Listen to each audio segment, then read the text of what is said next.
thank you everyone for coming. We've got some great talks this evening. Just a bit of housekeeping first and foremost. We've got a slight change in the agenda. Unfortunately, Adam couldn't make it, but luckily Pavel has volunteered to step in and replace him as our first speaker this evening. Also, Daniel was unfortunately unwell and couldn't make it in, so we don't have any lightning talks today, but he will be back again in the future to talk about some very cool stuff we're doing with ChatGPT and blog automation at the minute.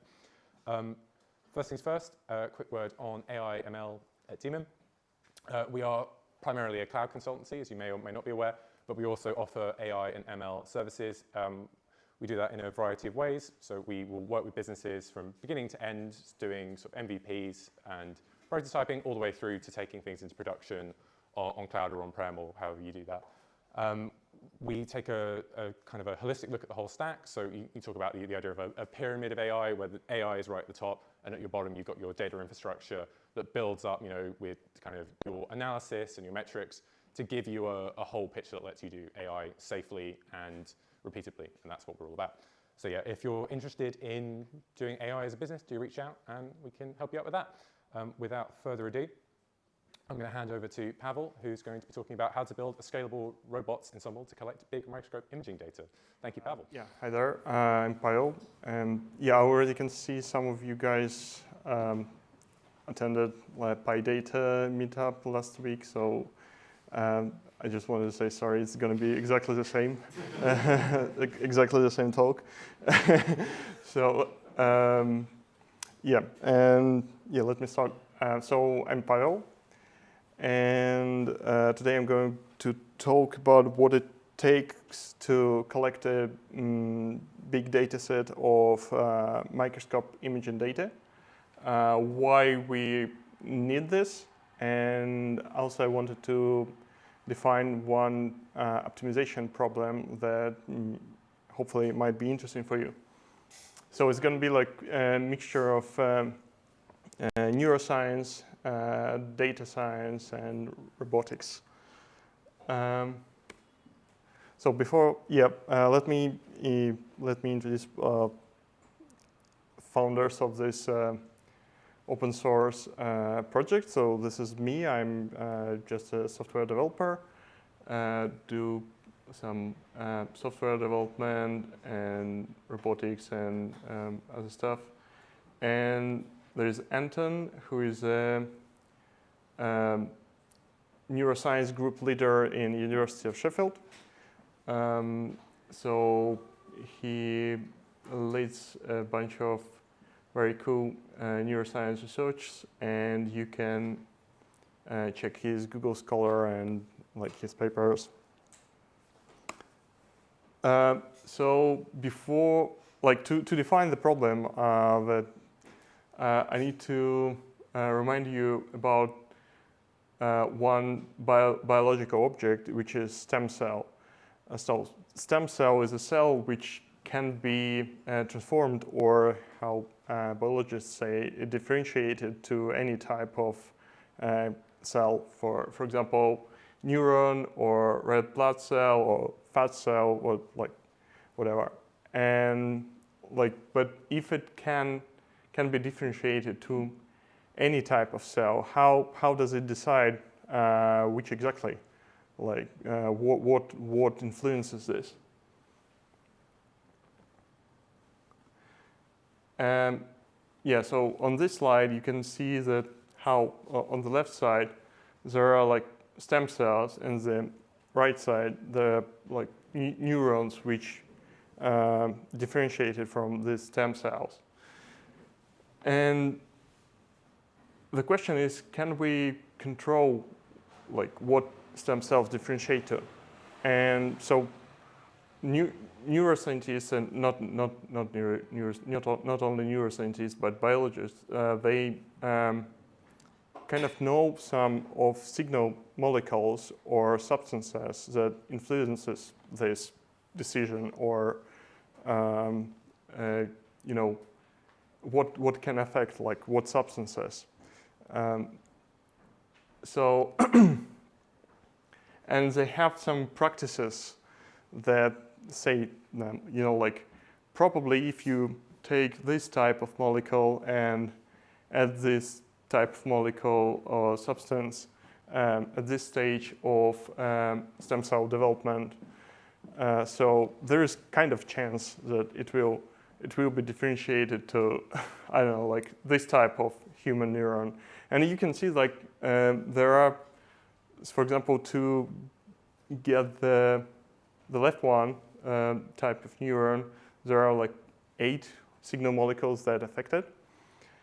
But the problem is that it's actually a very limited bunch of kind of practices. So it's not predictable, and there is like low chance that you actually will get what you want to get.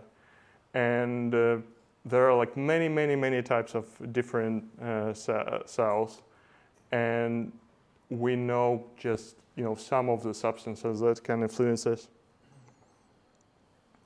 And to so as we understand this, there are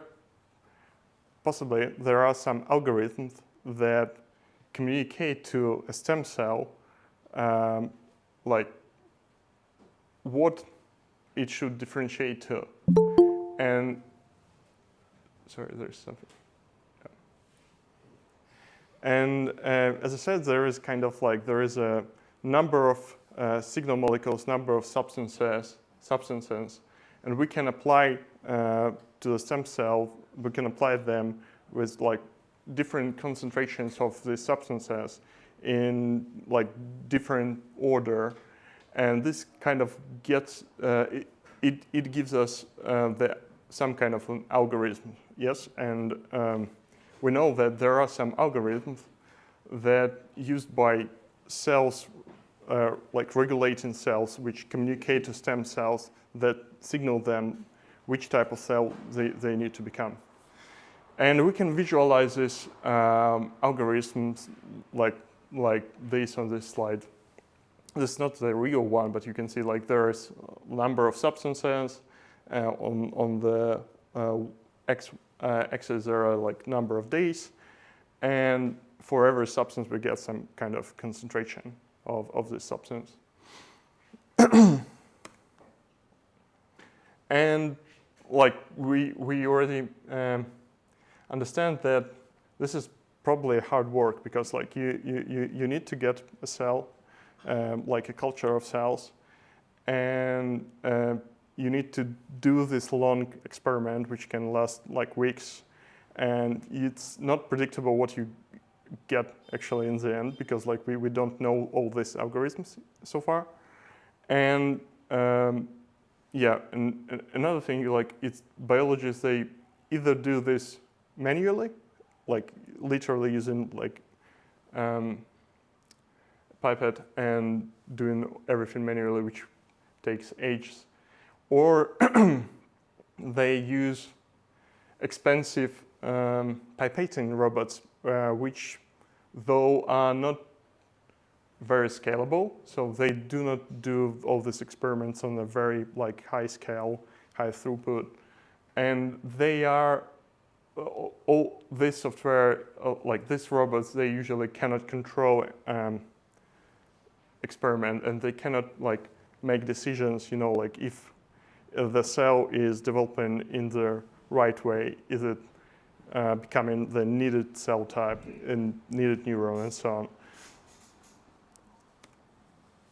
So how do we crack this algorithm? So we want to know like what algorithm of substances and in which order we need to apply to the culture of stem cells to get predictably get a lot of needed cells, say human neurons or blood cells or whatever. So we can understand that the scale of the problem is quite big. So like we know there are approximately at least like 30 substances. Every experiment can take 7 to 21 days. It can take weeks. Their like stem cells are very actually spoiled, so you can easily kill them. And yeah, so it's everything here on the slide. And as you can understand, like there are probably hundreds of possible algorithms for just one cell type. And as I said previously, all these algorithms are time-consuming, so it's days. And yeah, but another cool thing, like to limit this number of potential algorithms, we can represent these functions as shown. Like you've got like a function of concentration for every substance, like time function.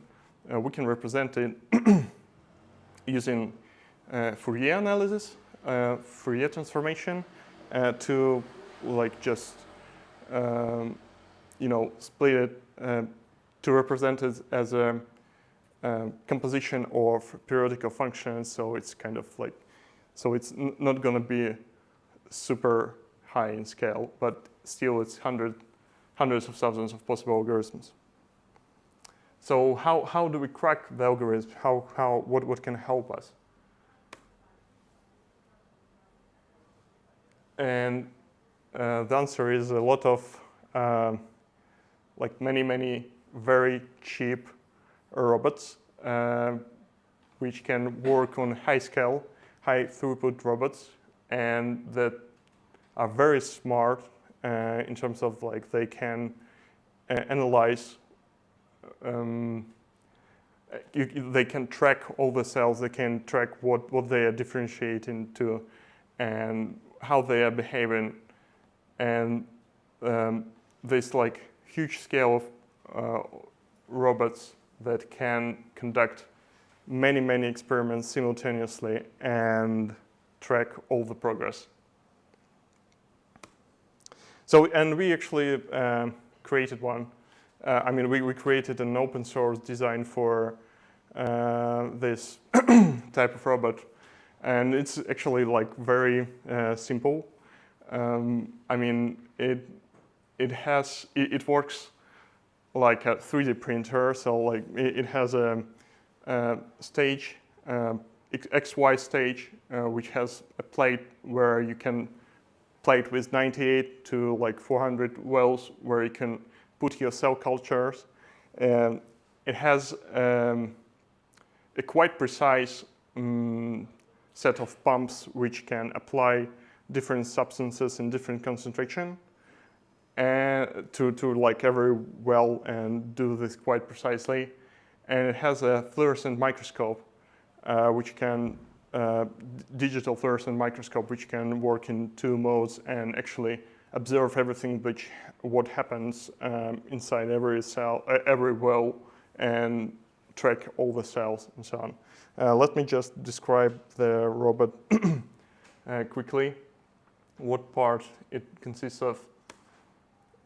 So yeah, as I described, there is like standard 98 or 348, 96 or 348 wells plate. So like every well has a transparent bottom. So you put a cell culture inside of this well, and you can position it above the microscope or like under all these pumps and do the work. We designed a fluorescent microscope, so it has blue LED light emitter, which goes to this. The heroic mirror goes then to cells. Cells themselves emit green light, and this green light pass through different green filters, and it's being detected by the digital camera. And yeah, on the right side you can see that there is a movable objective. So we need it to be movable to allow us to focus on needed cells. So this is what this microscope, some pictures from this microscope. For example, this is in the middle there is a standard tool used to measure, how precise the microscope. So it's just like the smallest line on this picture is half of a micrometer width. and if you remember, I said that it should be very cheap and very reproducible. So that's why we used just simple Arduino to control the robot. I mean, it's basically like we designed the PCB, and all the other parts, like you can buy all of them basically in every store which sells some parts for 3D printers. So it's very cheap and very reproducible. And here on this slide, you can see the autofocus technique. I mean, so like there's a known problem in microscopy that all the microscopic images, because of the way just physics works and optics works, they have the very shallow depth of field. So like it's kind of hard to focus the microscope on the like to put the objective on the needed distance from the sample. And so like on the right side you can see the measure of how focused the camera on the sample, and on the left side you can see it's automatically focusing on the cells. Sorry. Yeah, so like you can do this. Basically, it works as every photo camera on every smartphone. I mean, you can use just classical computer vision algorithms like Tang and Log or Lab, which just basically takes a derivative from the picture signal. And you can see a couple of convolution filters. On the right side is just a sober filter. But the problem is the objects are in microscopy and cells are usually transparent, so it makes it a bit more difficult. But we actually created a simple ML machine learning model for recognizing the best focused picture. It's very simple. I mean, it's just several like convolutional layers, and that's it. And all the so and we can control this robot by using Python. So basically, like for every chain of commands for like every algorithm that we want to execute and do with the robot, we can just implement one function. We just subclass one Python class and implement one function. And because Python has a very good runtime, we can just basically upload this function to any robot remotely, and it's going to execute all what we needed. So what type of data this robot collects? So usually, I mean, every image is 2 to 10 megabytes, and every robot can take hundreds of images every minute. So there are like hundreds of thousands of images every day from one robot, and it can be like hundreds of gigabytes every day from one robot. Here on this video, you can see like how the robot simultaneously works with many wells with cell cultures. So basically on this one experiment, it goes to different wells, applies calcium, like small amount of calcium, and all the cells react, like they start to emit light just the way like they work. So calcium helps to cells to emit light when they are when there is like blue light projected on them. And it takes it's actually a long experiment, and every time it takes a picture of what's happening inside of every well, and so it can produce these high-scale experiments. sorry, 1 second.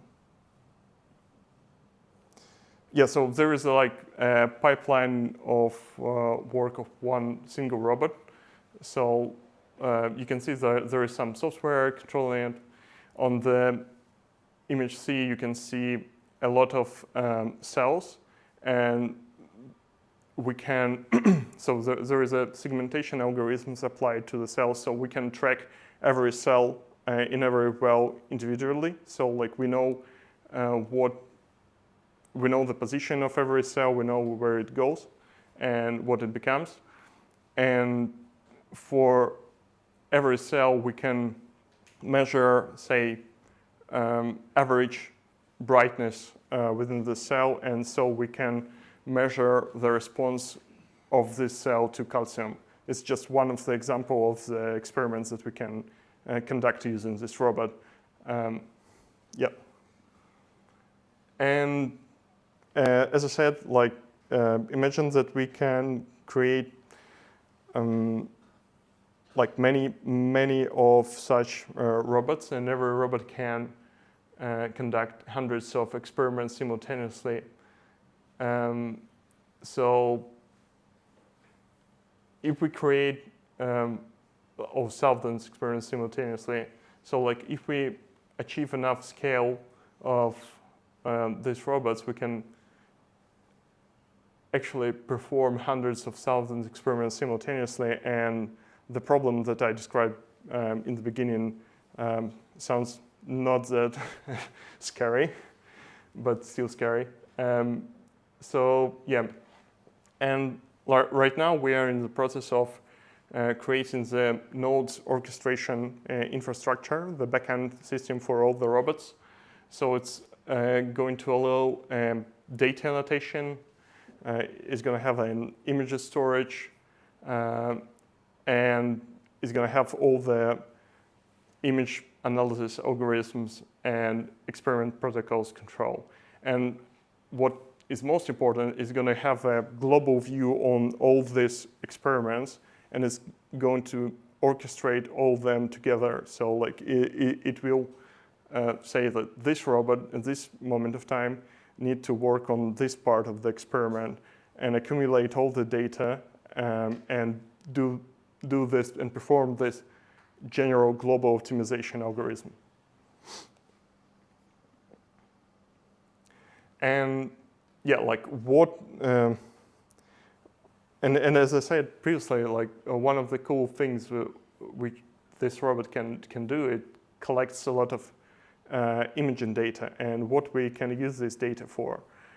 So one of the things is cell segmentation models, which they're important and they're usable by biologists. So like there are can be many different conditions of different cell types, different lighting and so on. So like we collect data for this type of models. We collect data for autofocus and depth of field or focus stacking models. So like in microscopy, you can just apply merge different images of the same cells and make them kind of better.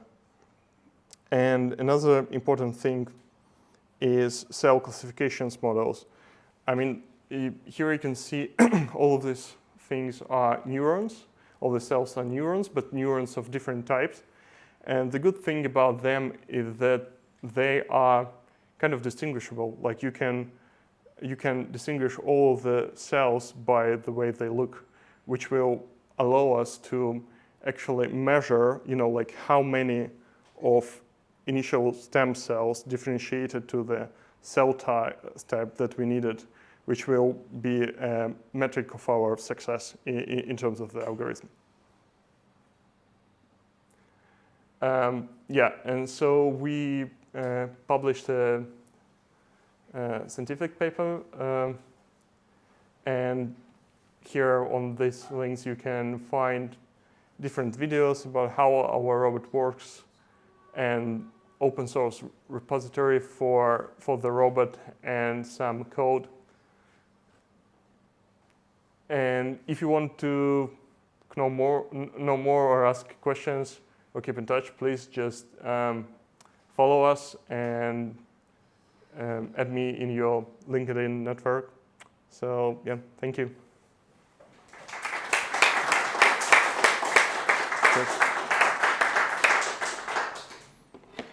Awesome. Thank you, Pavel. Happy to take questions? Yep. Cool. Any questions for Pavel?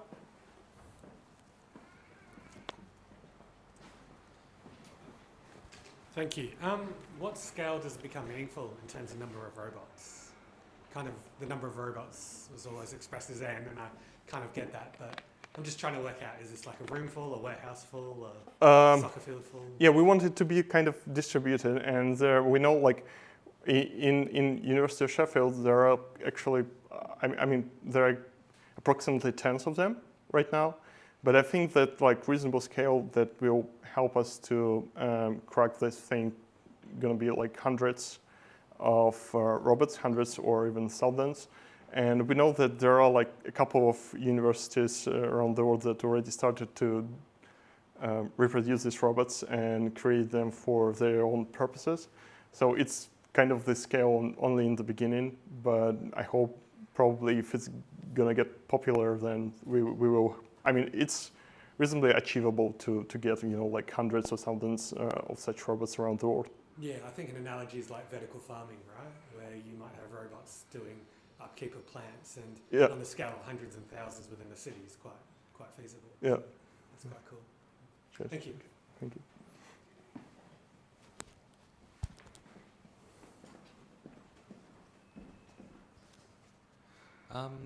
I had a question about how you currently, do you just do a grid search when it comes to the parameters, or do you update the what the next batch of robots is going to look at based on? Yeah, good question actually. I mean, so we haven't started the global search yet, but we already trying to we will try to approach it in. There are optimization algorithms that works kind of like a gradient search, but for discrete problems. So they are kind of known, but yeah. So there are some algorithms already developed for this one. Cool. Any other questions from the room? In terms of data, how do you know what each robot is experimenting on? Which robot is experimenting? So yeah, you said you have 30 environments you can put the robot in, or compositions. So do you use the images themselves to know what experiment the robot is doing, or do you have some metadata that? Oh, it's metadata. I mean, we basically we know which robot does what just because we upload all this algorithm uploaded this predefined algorithm to this this kind of robot. Okay. But of course, it's also give us feedback in terms of imaging data as well. So once you set up the robot, can it run any of the experiments? Can it run, sorry?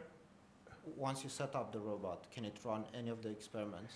Yes, it potentially can run any of experiments, but obviously there is another part which we are automating right now. Is it's it can run all the experiments only for one plate with cell cultures. So now you just need manually put cells in the wells and then put in them to the robot.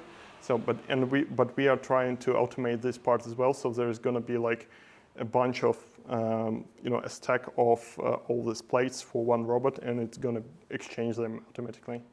Amazing. Yeah. Any more?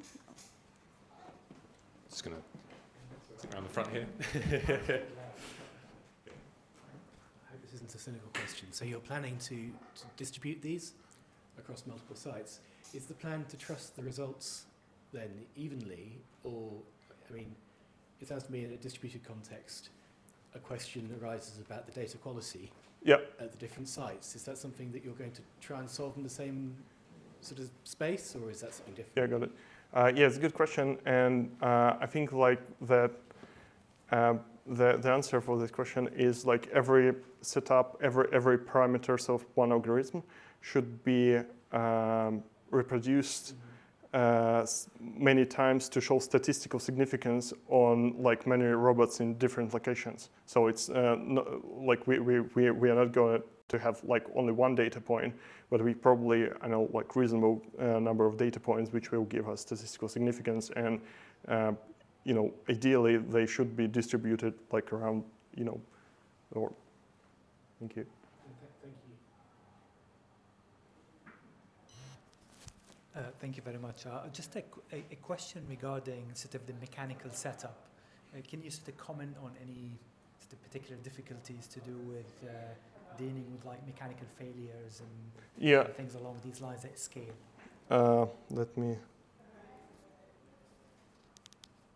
Sorry.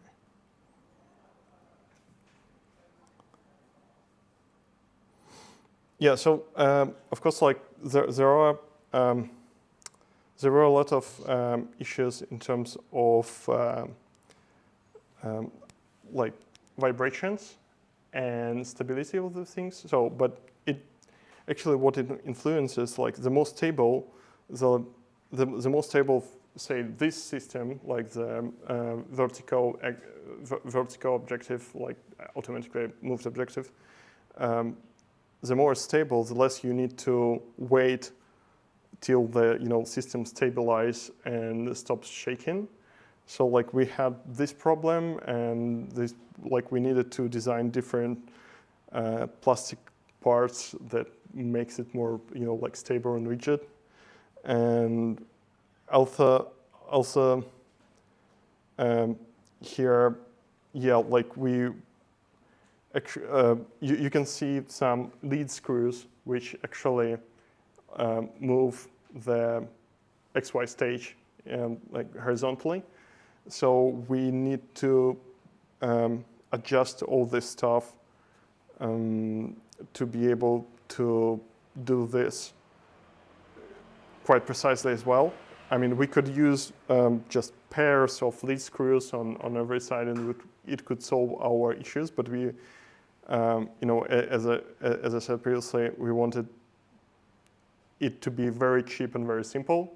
So we had to solve this issue when we have only one stepper motor for one axis, but it works like stable and good and does not rotate the stage. So like there are kind of a couple of issues, but I mean, obviously, this is not the version of one of this robot. We had many designs that we tested and threw away. Actually, I think I should. So sort of anecdotally, how much of a mess was it just to get from initial concept to something stable? Yeah. I mean, our first attempt actually was very stupid. We had like. I mean, it still contains a lot of 3D printed parts, but our initial plan was to like 3D print all the robot without like aluminum extrusions and so on. So it was very shaky. So we built it. It worked somehow, but it was like very wobbly and so on. And another thing is that we actually been doing all of this during pandemic.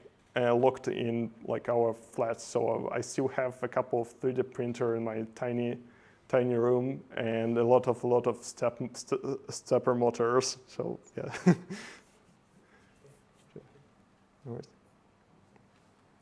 Any other questions from the room? Yeah, just one question, more on the biology side of it, rather than it might be a very dense question, but. What does this sort of achieve, right? What does this, on the sort of biological side of it, what does knowing all this, what the algorithms are, help us do? I mean, if someday we will be able to predictably differentiate stem cells to any type of cell that we want, it's already going to be like a very huge thing. We can only speculate, like what is going to be next, but I don't know, like, and I'm afraid of, saying such things because like there's a like very low probability that we actually will be able to do something like this, but probably some research in cancer or something like this. So yeah. Cool. No, thanks. And a great talk, by the way. I appreciate Thank it. you. Cheers. Cool. Any other questions from the room? Cool. Well, thank you again, Pavel. Thank you so much. Thank you for having me.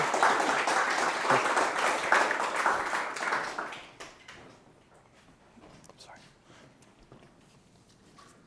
Cool. So we're going to take a 10-minute break, and then we'll reconvene for the rest of the talks of the evening, or for our remaining talk of the evening. Yeah, so we'll reconvene here at 10:02, and yeah, we'll have our final talk. Thank you, everybody. Hi everyone, I hope you've had a good break. Up next we have Patel from Escher Cloud with sustainability or AI for good. Do we need to choose?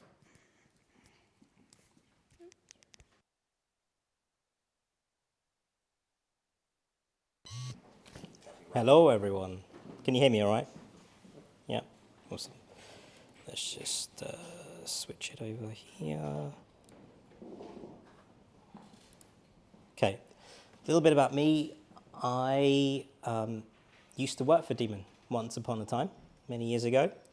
And more recently, I ran the SaaS factory for AWS and the workload migration programs. So I got the opportunity to work with some very cool companies like BMW, high-profile workloads when we talk about AI. Right now, I'm working with a company called Escher Cloud, and our goal is to create a movement where sustainability is at its core to enable us to use AI to do good. For example, what Pavel was doing, and actually make that a reality and scalable, but with the environment in mind. And that comes from the learnings with the likes of having conversations with BMW and so on and so forth, where sustainability can be a bit of a barrier. What I'm going to go through might be a little bit opinionated, and that's the idea, because I'm sure there will be others here that will have a different opinion. And that's what I kind of want to trigger, is it's okay to disagree. Because right now, a lot of the things that we have is driven from opinions of individuals that are creating the algorithms that are making the decisions. So therefore, what are the morals and the ethics of those individuals that are starting it in the first place? So let's kick off with a video. If you're familiar with NVIDIA, you'll be familiar with this video, but it's just to give you an idea about what the possibilities can be.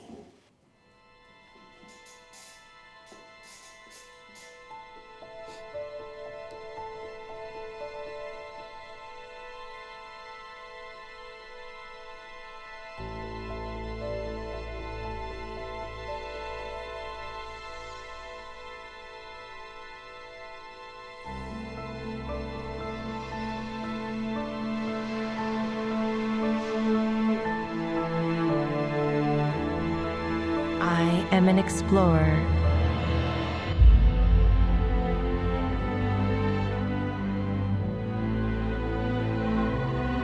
Searching for the origins of our universe.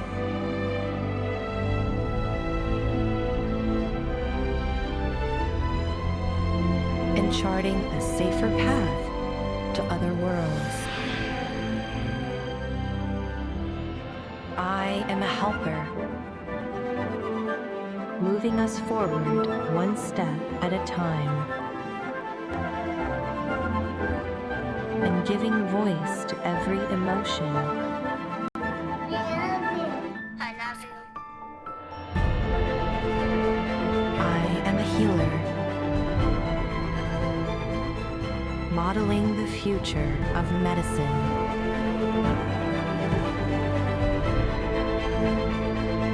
Finding a needle in a haystack when every second counts.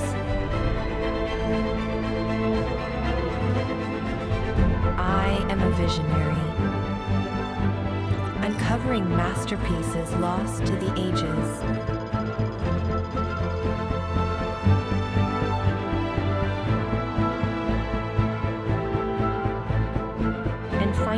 adventures in a galaxy far, far away.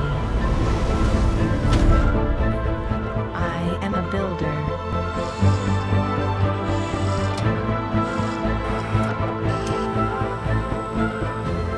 Driving perfection in everything we create. I am even the narrator of the story you are watching. And the composer of the music.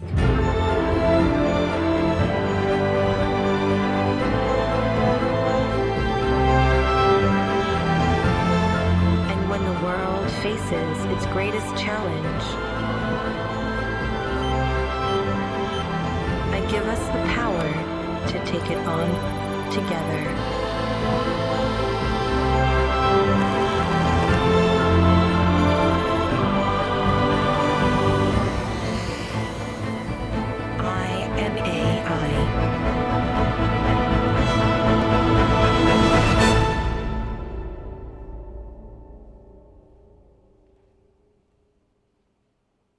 So that was 3 years ago. And 3 years ago, when people saw that video, it was like, whoa. But today, you recognize quite a lot of those things. And especially if you live in Milton Keynes, you absolutely recognize the little robots that go by, because they deliver your groceries, not, vital organs that are mission critical. So the technology's moved on a bit, actually, in 3 years. You saw the car rolling off the line there. We helped develop the paint analysis process for BMW, and they created a very cool way of using AI to detect errors. And it wasn't approved back then because of the amount of carbon that it would generate because of the computational need. Actually, today, every automotive manufacturer has the same system that now runs as an everyday application. So it moves very quickly. But all of the above requires an awful, awful lot of power.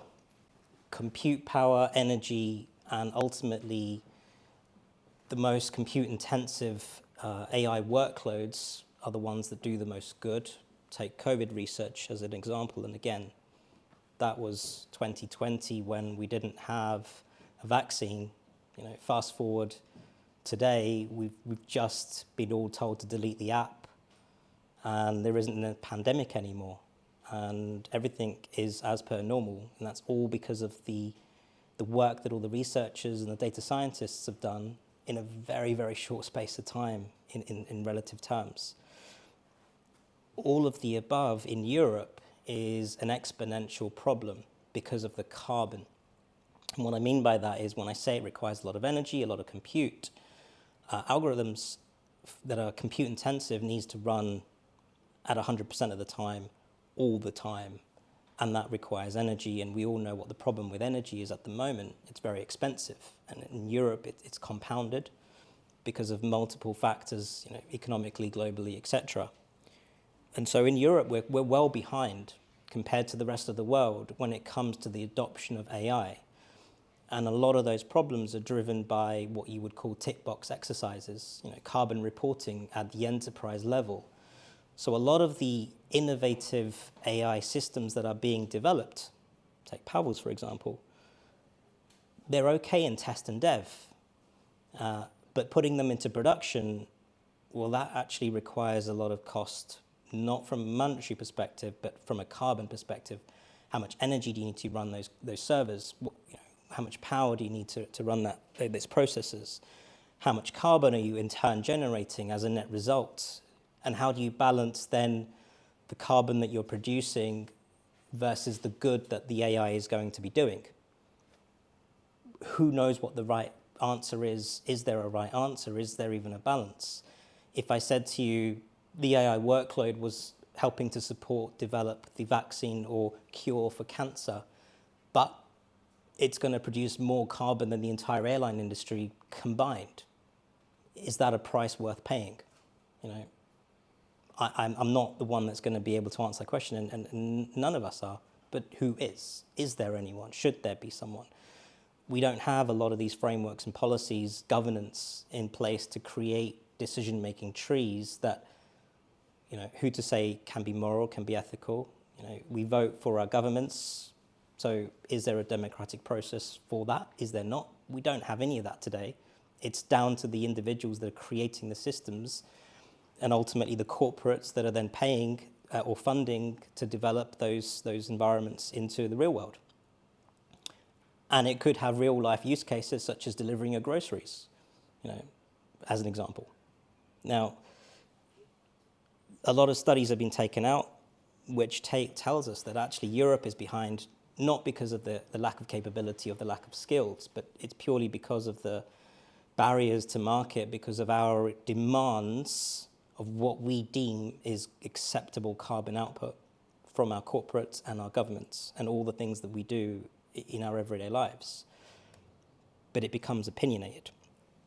The three biggest factors that we've seen across all the enterprises and the companies that we've worked with, number one on the list is energy. And the amount of energy required is insane.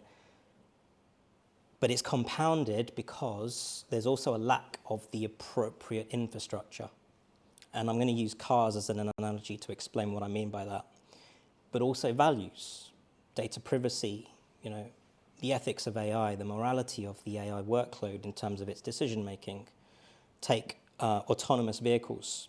Take auto-detecting imagery in a hospital.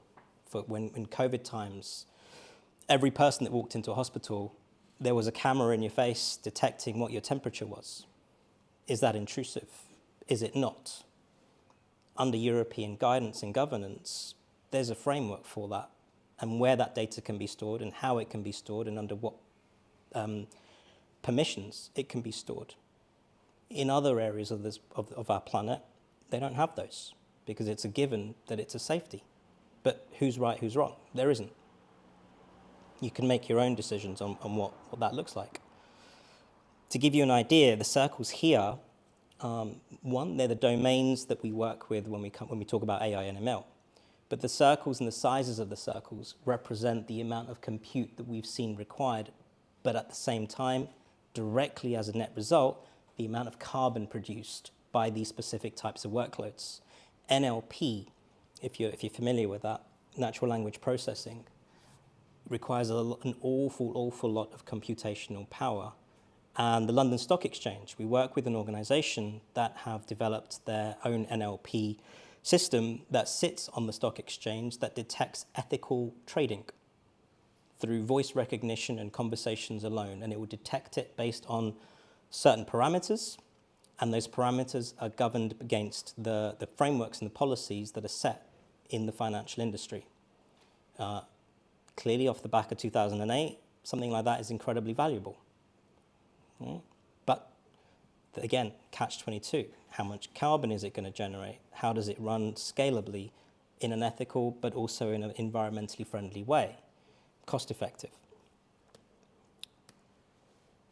Coming to the cars, and back to my question around what is good and how do you define good?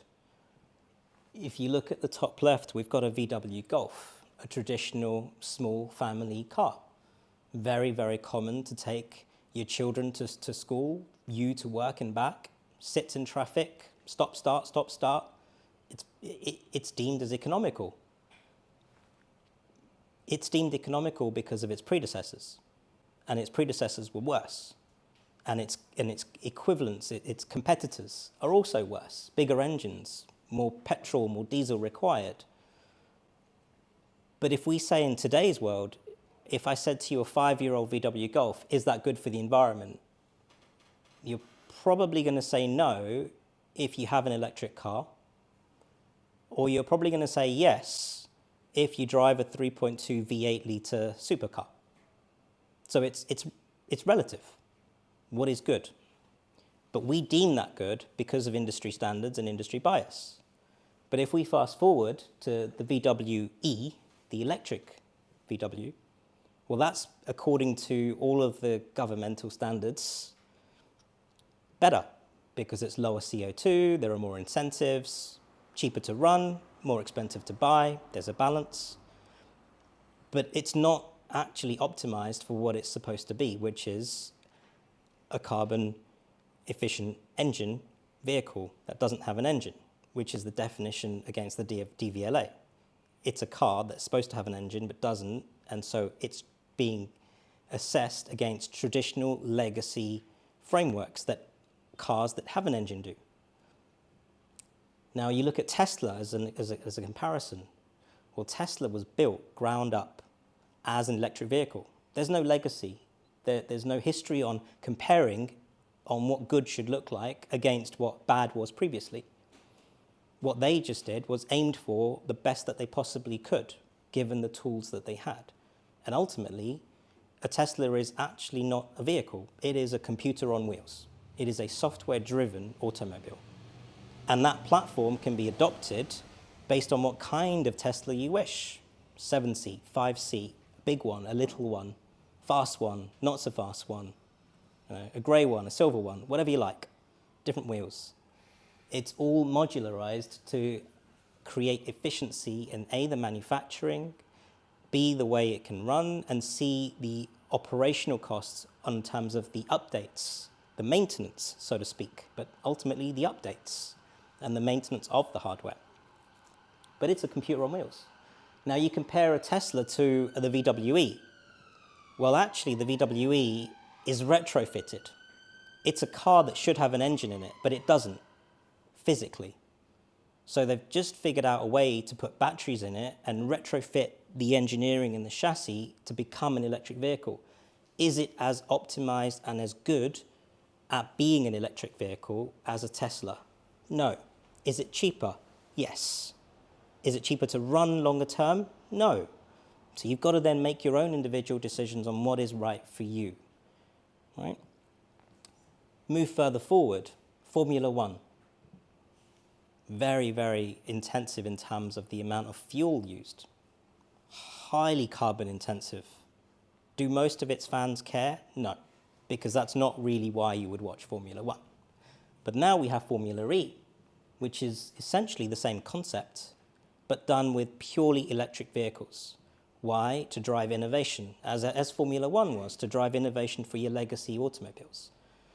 The innovation that's coming out of Formula E is now driving change for the entire industry as a whole. Think about the new Mercedes, the new BMWs, etc., the new Audis. They're all derived from the innovation that's accelerating through the likes of the Formula E cars.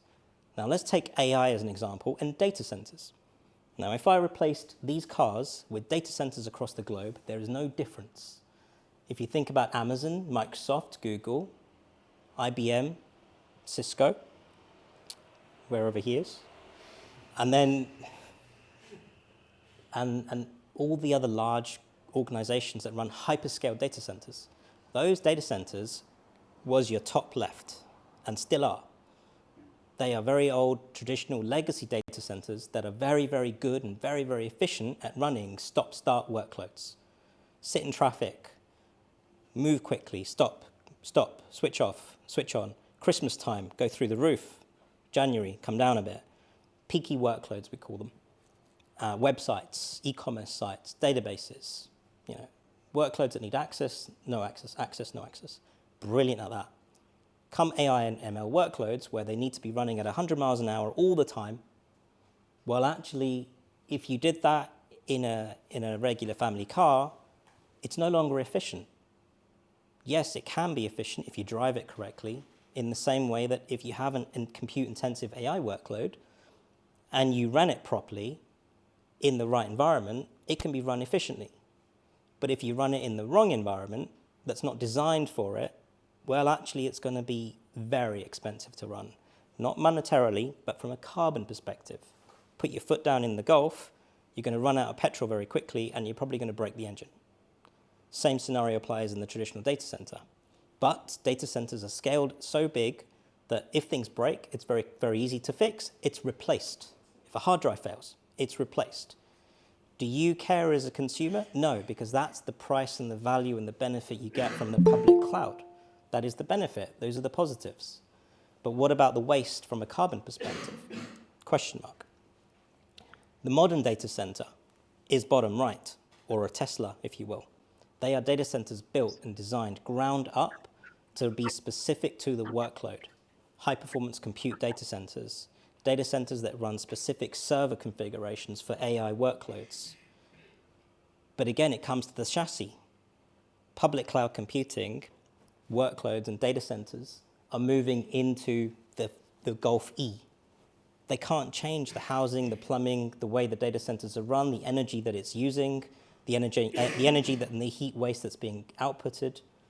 But they're doing the best they can with what they've got, the Gulf E. So these are things that you've got to think about when we think about, well, what is the sustainability? Because if you run an AI workload here in a data center that's modern, designed ground up specifically for what it wants to do, which is run 100 miles an hour all the time, and you've got clean green energy going in, and you can figure out a way to make it as efficient as possible, you're going to get a much better output longer term, and that comes back to the corporates that are then creating their business case on whether or not an AI workload can be sustainable or it can't. Does that make sense? Yeah. This is a blueprint, actually. I'm going to show you a better image.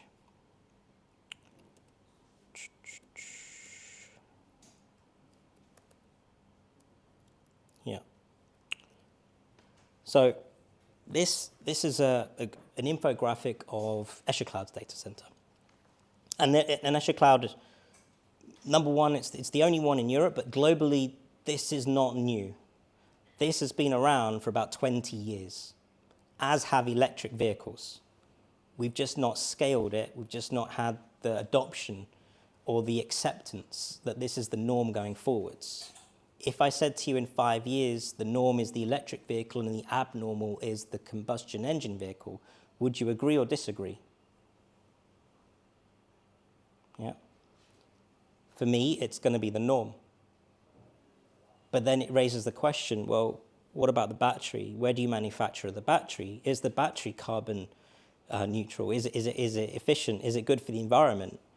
Well, probably not, but maybe we can figure out a way to make the battery process better. Maybe there's a different way of running vehicles, a different way of powering them through solar or other means. There are great organizations in the Netherlands that are using kinetic energy by the tires on the road to power the vehicles. Maybe there's solutions to be had, but those solutions are not being thought through or produced because, again, it comes back to where does good balance lie versus opinions on what previous was good and what previous is now bad, and where does that shift? We use clean energy that goes in from wind farms and solar. All our servers are dunked in immersion in a dielectric fluid, so they're immersed. That fluid is heated up as the AI workloads are running. That heat is then turned into water through a heat exchanger, and that hot water is pumped out and heats about 100,000 homes, estimated. And we do this in the Netherlands. And there are other organizations that do this too. You may have read recently that there's an organization in the UK that heats swimming pools through the use of immersion cooling. Well, so there are a lot of use cases. This allows us to offset a lot of the carbon, but also do a lot of good from the heat generated. So your end-to-end cycle of running that workload is now justifiable to the business to say, hey, I've got this really cool idea, and yes, it's going to require a lot of compute, but if we run it in the right way, we can actually do a lot more good from it. I work with a company called AI Sentia, and they are using that very concept to reduce the amount of CT scans required. In this specific case, aortic embolisms, and the detection of it specifically. The top line there is what happens today. So you go for a CT scan, a lot of imagery is taken. You then have to do a second and third scan, typically, to actually then get a diagnosis. And even then, you may require more. And then there are consequences, potentially. In some cases, kidney failure, in some cases, anaphylactic shocks. Not all the time, but estimated right now in the NHS, it's 1% and 20%. And so the NHS has created a net zero initiative to incentivize clever people with cool ideas that are innovative, that's going to reduce the NHS's carbon output. So this organization has developed an algorithm that only allows you to have one CT scan, not too indifferent to the thought processes from the way Pavel was thinking about it. But instead of using robots, it's using an AI algorithm to digitally analyze what it needs to do. But the concept is not too different. In doing so, using NHS data, they believe that they're able to save 9.2 kilograms per CT scan, which might be like, well, yeah, it's a suitcase that you might take on a plane. It's not really a lot. But actually, when you put it all together, that's almost 10 million tons. Now we're talking airline standards. Now we're talking significant amount of carbon that is impactful to our environment, our world, the future of our children's world. And globally, well, that's just ridiculous.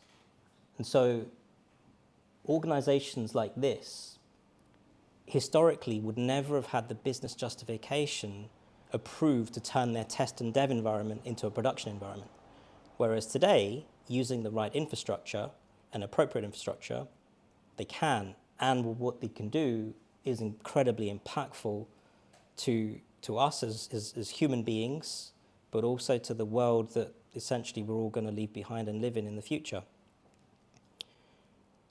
And the iodine alone was for me eye-opening. And I had no idea that iodine was this harmful to water contamination. So when you talk about those elements, businesses and European investment funds that are specifically targeted to support and aid the reduction of carbon, they're now really supporting these kind of initiatives, but only as part of a complementing set of services, i.e. making sure that the energy that's utilized is green, making sure the infrastructure is correct. If you are going to be producing a lot of heat, what are you going to do with that heat? How can we think about every component of the life cycle? So coming back to the cars, we are now looking at gigafactories on producing batteries at scale in the most environmentally friendly way possible, because there's a recognition that actually we need batteries. So now let's solve the problem of batteries. And then there's the disposal of as well. So, but these, again, good problems create good problems that we can then solve. But it always comes to opinions and who is the person that's going to decide what is good and what is not good.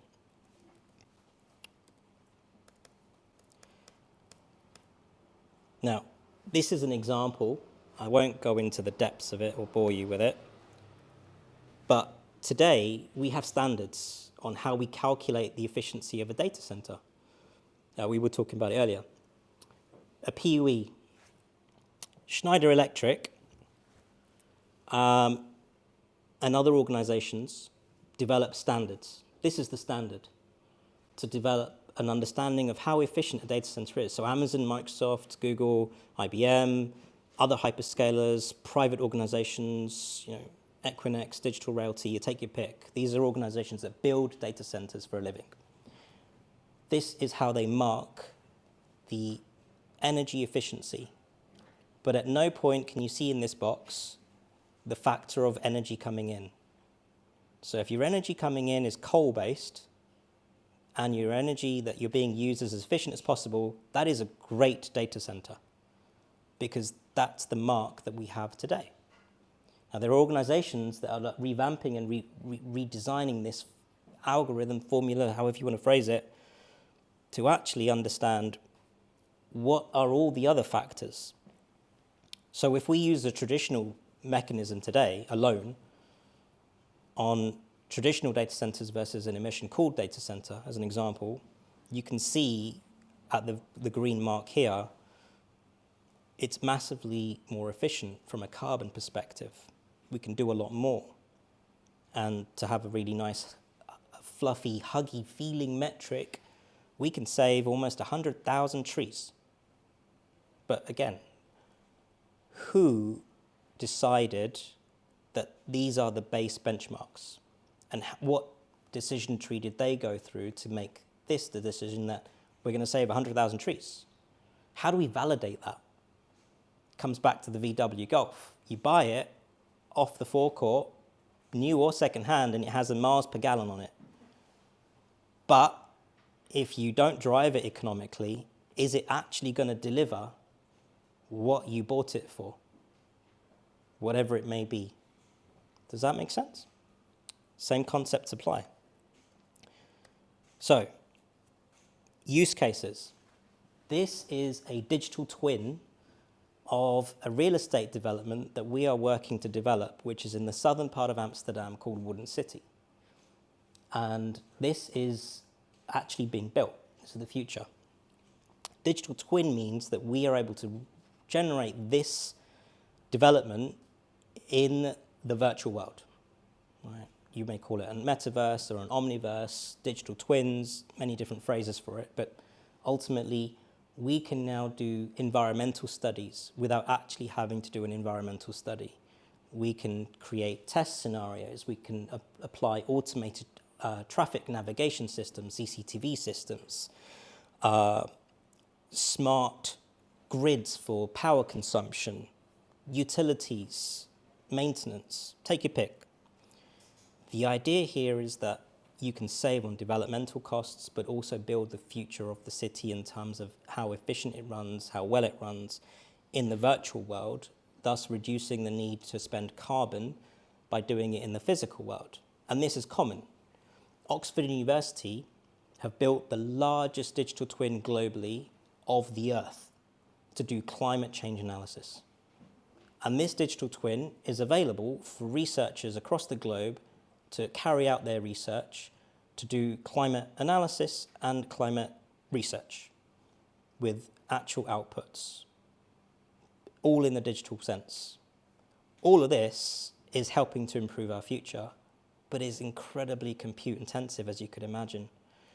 And you can go into the most minutiae of details when it comes to the application and the use cases. I won't go into the videos because they won't run very well, but for example, we've got some healthcare startups. Elegon are doing something similar with vision to detect cancerous cells before the development of cancerous cells using standard imagery of organs that you've already had taken, so you not actually need to take anymore. And there's an auto-detect element that they're trying to build in, and they're working with the likes of Genomics England, etc. You saw earlier the video of what I said 3 years ago, the Star Wars scene. So we worked with an organization that helped develop the waves after the scene. So the scene was carried out, the waves were rendered after the fact based on the actor's movements using Unreal Engine in that case to give it the most realistic view possible. Is that AI for good? Can they do it? Yes. Have they? Yes. Why? Because commercially it made sense. Has Elegon been able to run their system at scale? No. Why? Because it breaks the tick box of carbon output for corporates. Agri-startups, so state leads. This is really cool, actually. If you ever come to Amsterdam, come to our office and have a look at this. It's like a lawnmower and we've all seen robotic lawnmowers, but this is a lawnmower that analyzes each strand and plants seeds and makes it very efficient, removes what's the right word? Infestations without the use of chemicals. And it's typically used in sports stadia. Yeah, sports stadia, to make sure that the lawns and the greens are as nice as they can be. But when you see it actually working, it blows you away when you talk about the output and the data of the potential. You think about large open spaces that aren't very good, that could become much cleaner, greener today. the use case of this in the Amazon rainforest, for example, to reforestation of certain areas. Right now, sports stadia. Now, I was going to finish with one video, but you get the gist. Hopefully, I've triggered thought processes on ultimately answering the question of what is good and how do you balance the sustainability side of it. And like I said, we will all have differing opinions on whether something is right, something is wrong. Should we, shouldn't we? Whomever develops the algorithm, what are their morals, what are their ethics? You know, do I trust that automotive system in the car that I'm buying, but I don't know who developed it, and I don't know what they were like as a human being? And do we then get to the point where you have sentient algorithms that are then making their own decision trees? And how do we hard code principles and parameters? And I might now be going almost into movie land, potentially. But 3 years ago, you saw what was visionary, and today, actually, it's every day. So you can make your own minds up. Questions?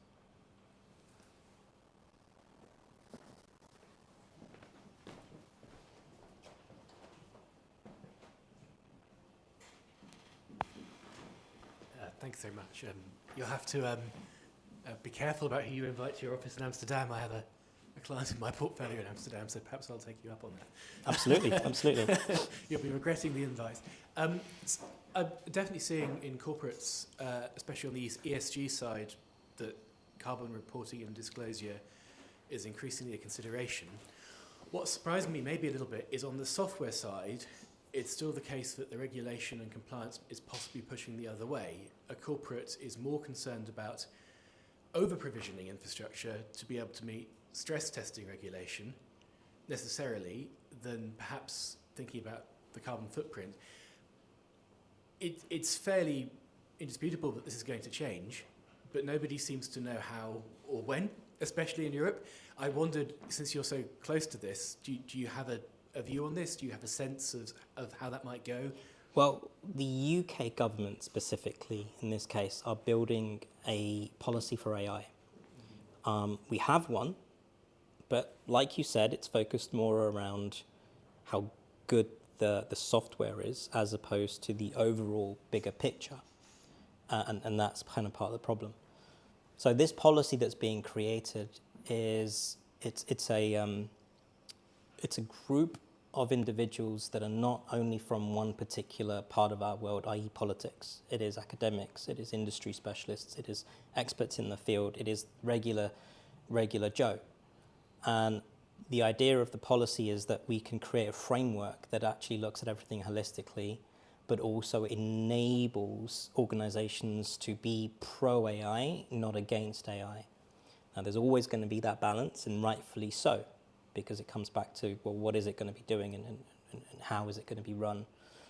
But policies, governance, frameworks, more conversations about the ethics of AI and how it's run and developed, but also managed and operated is also just as important, right? You have a solution architect, but your systems engineer and your operations manager, well, we're not going to devalue the other individuals in the chain here. So we need to look at the whole cycle. So when I go and talk to customers, you tend to have innovation labs, pockets of good, but then they struggle to really take that good and scale out to across the corporate.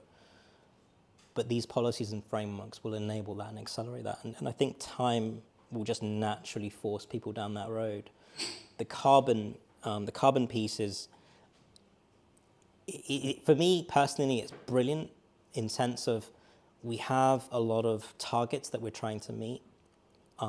It was the primary reason why I decided to come and work for this organization rather than the large hyperscaler that I did. For the good of my children growing up, that's my personal opinion, not fact, right? But that carbon drive is driving everyone else's need to help better whatever technology it is that they have. but to be able to run it, and how do you run it? But then there's the innovation, like take what you're trying to deliver, right? Your problems are your screws are not strong enough, potentially. It's a great problem to have if that's the problem, right? Because you can fix those problems. But the concept of what you're trying to achieve has a much bigger connotation across all sorts of meaning in the medical sector, potentially, right? If you apply that to that framework, it will never get through, but the new frameworks, it will, because there's a much bigger conversation to be had. And we're also seeing the next generation of CTOs, the next generation of COOs come in. And these are, individuals that are a little bit more open-minded around what good for corporate looks like. And corporate is always going to drive what the public sector does, always. That's just how it's been. And I don't see it changing because that's ultimately where the funding comes from. We have things like the Horizon Grant in Europe for innovative solutions, which is public funded, but ultimately up the chain it comes from private investment and ultimately private funds. So it'll shift and change if we have the right frameworks in place, but we don't right now. Thank you ever so much, insightful.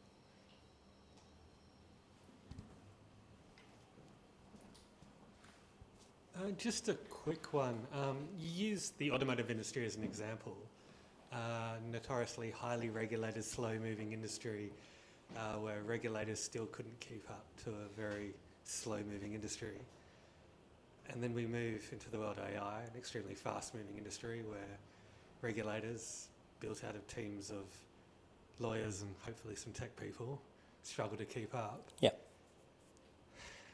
From your insights, is government, the regulators significant here, or is it more corporate being driven by a motive other than the carrot of the dollar sign and the stick of the regulator? I think, I emphasize that, you've hit the nail on the head there of what I was ultimately trying to get to here, which is you've got a very traditional industry that's been running in a very similar fashion for the last 50 years, really.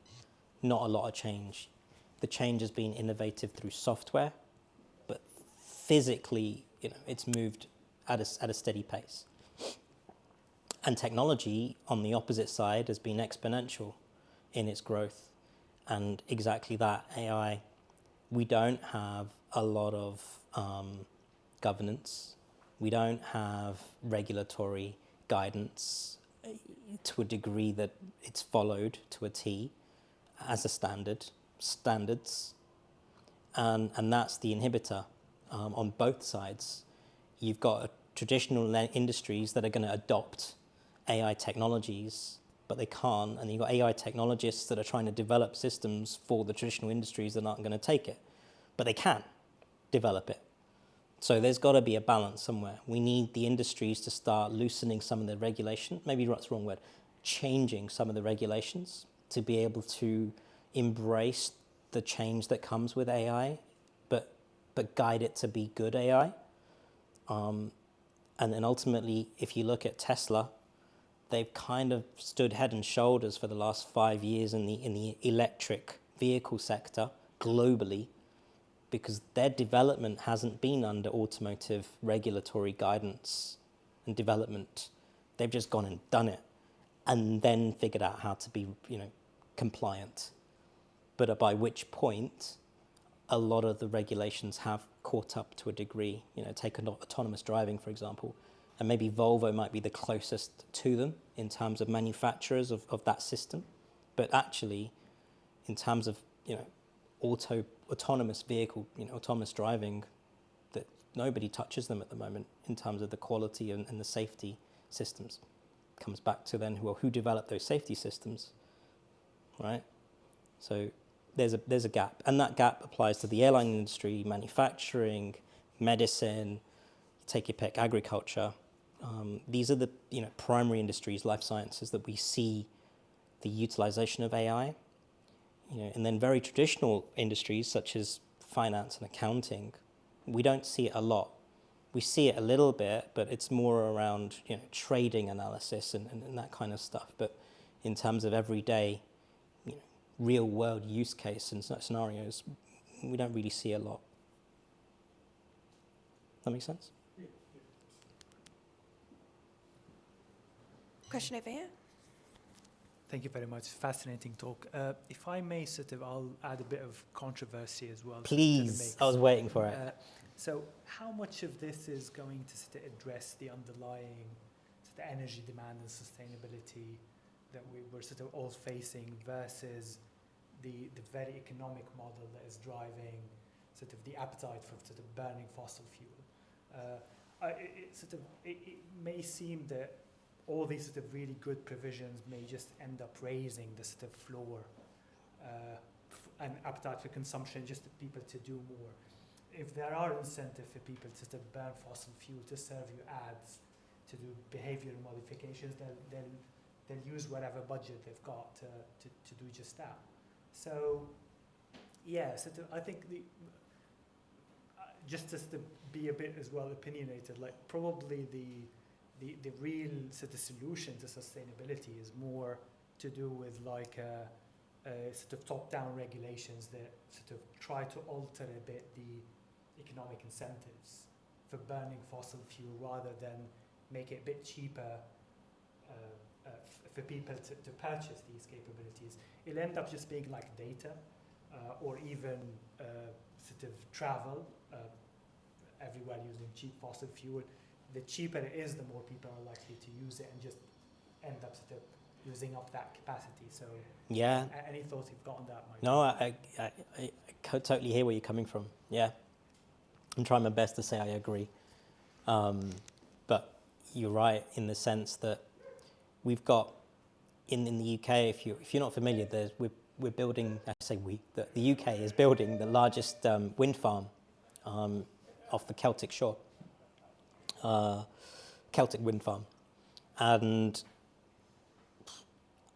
I can't remember specifically how much power it's going to generate, but I do know that it's already used up.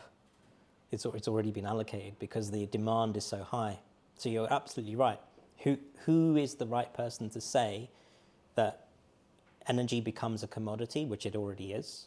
So the lowest price point wins, and is that lowest price point coal-based, or is it wind-based, or is it solar-based?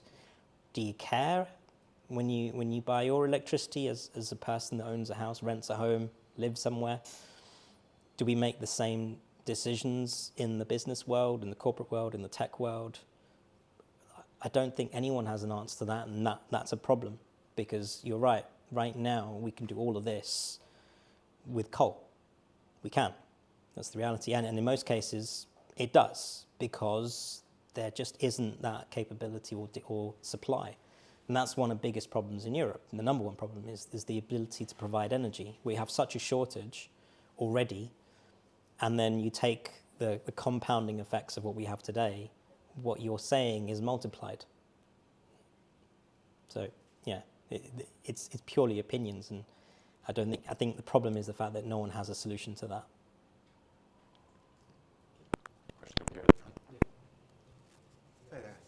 Yes, you talked a lot about the UK and Europe, and in a nutshell, how Europe is behind, partly because it has to, consider carbon, all of these other, maybe legacy benchmarks that are being used. Do you have any comment or insight into, what's happening in America? Because, presumably they're at the forefront of the AI revolution. Yeah. Are they thinking about things differently? Because I assume they have the same considerations, carbon or what have you. I mean, is there a cultural difference? Are they looking at things differently? Do they just have less legacy baggage? What's your view? Yeah, so number one, scale. North America and East Asia, between them, China, Japan specifically, and the US have 2/3 of the world's supercomputers, period. Everyone else has the rest. To validate that in terms of the UK, we have one in the UK. But scale, energy is a lot cheaper. It's a lot more accessible. It's more regionalized. There's less regulation. So therefore, it's easier to go and build a very large, highly efficient or high-performance data center that's quite happily going to consume power from coal or clean green energy. So the choices are there. There is less of a restriction on the consumption of clean power because there isn't as much of a limitation, which means data centers can be a lot more affordable to build as well. So they can be a lot more. And when we talk about supercompute or high-performance compute, therefore, when you compound everything together from a cost perspective, it just makes more sense if you're going to build something to build it somewhere that's cost-effective. And if you don't really care about where the data sits, then it can sit there. So it's not really to do with any attitudes or any sort of regulatory or top-down approach. It's really just driven by economics, you're saying? Correct. Yeah, pretty purely so. And in Europe, in Europe and UK, well, UK is still Europe, but in the EU and UK, if you were to build a data center, you'd need planning permission, and part of the planning permission is the request for power, as with any building, residential, commercial, or otherwise. And right now, because of the constraints on power, it is only being allowed to go to construction that is going to be impactful for whatever the criteria is. And that's ultimately the big barrier. We don't have enough appropriate data centers in our part of the world versus other parts of the world. And that comes back to where the data residency or where do you want your data to sit? And if you don't really care, then, it can be wherever it needs to be. The public cloud providers have data centers in Dublin and Amsterdam, typically, in Europe.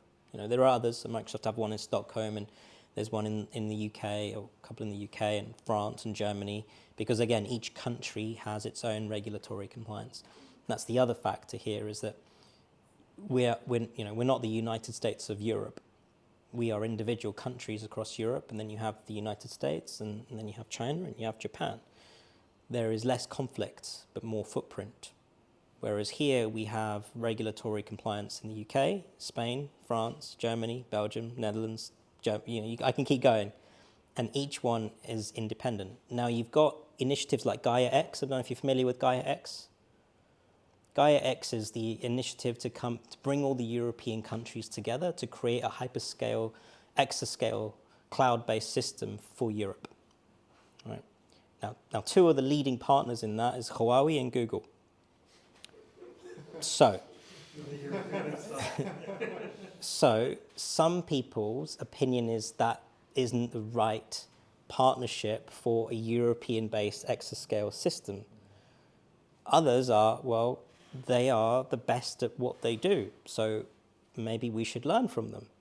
And so there's a real conflict. But what ultimately it's doing is it's preventing progression and being able to move forward with that solution. And then you have corporate requirements. I work with a UK-based company that refuses to use the public cloud for no other reason than a corporate policy that prevents them using public cloud. I have other organizations in Europe, specifically in Germany, that can only use one operator, one provider, because there is only one provider in that space that has a particular certification of sustainability.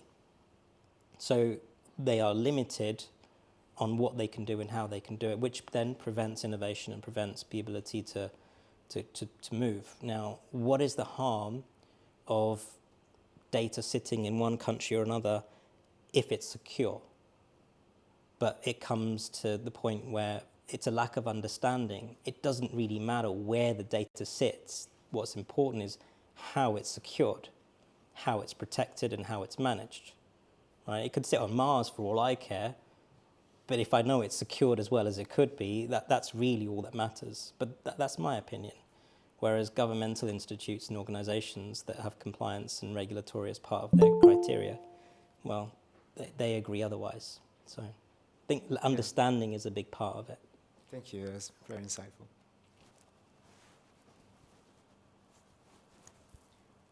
Any other questions from the room? Cool. Well, thank you, Ash. Thank you.